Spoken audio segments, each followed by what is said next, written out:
मैं शशि बी शर्मा, दिल के झरोखे से। कल मैंने एक पोएम साझा की थी आपके साथ। पोएम तो नहीं कह सकते, ईश्वर के प्रति आस्था, कुछ ज्ञान अज्ञान की बातें मैंने साझा की थी। मुझसे किसी ने कल एक सवाल किया कि ये मन का दर्पण क्या होता है।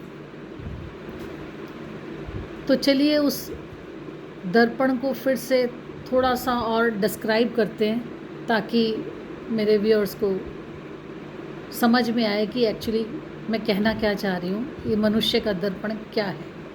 चलिए,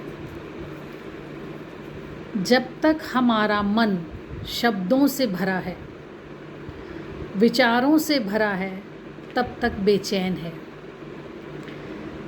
तब तक ऐसा है जैसे झील पर तरंगे हों। चांद है आकाश में और झील तरंगों से भरी है, तो चांद का प्रतिबिंब नहीं बनता फिर झील में। फिर झील शांत हो गई, कोई तरंग नहीं है। झील मौन हो गई, एक लहर भी नहीं है।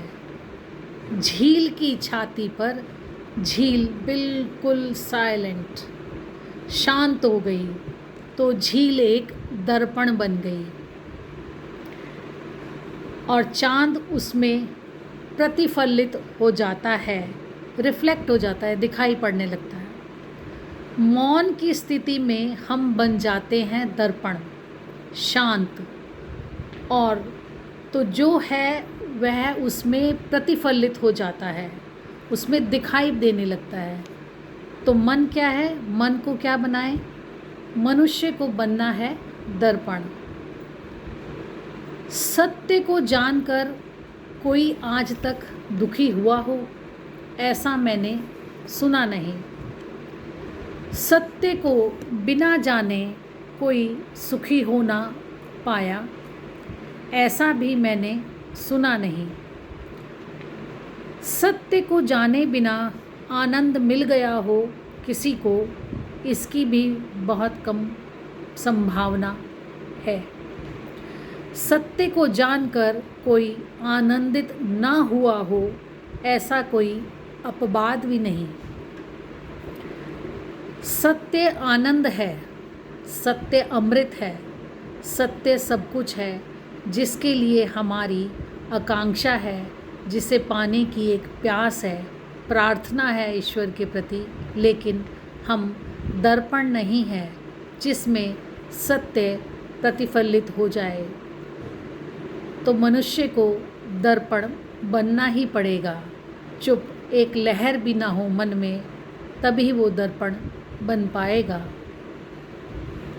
और मुझे लगता है कि मैंने फिर से उस दर्पण को डिस्क्राइब किया है, और जिस व्यूअर ने ये क्वेश्चन किया था वो इन्हें दोबारा सुने, और मेरी बात से अगर सहमत हैं तो मुझे कमेंट अवश्य करें।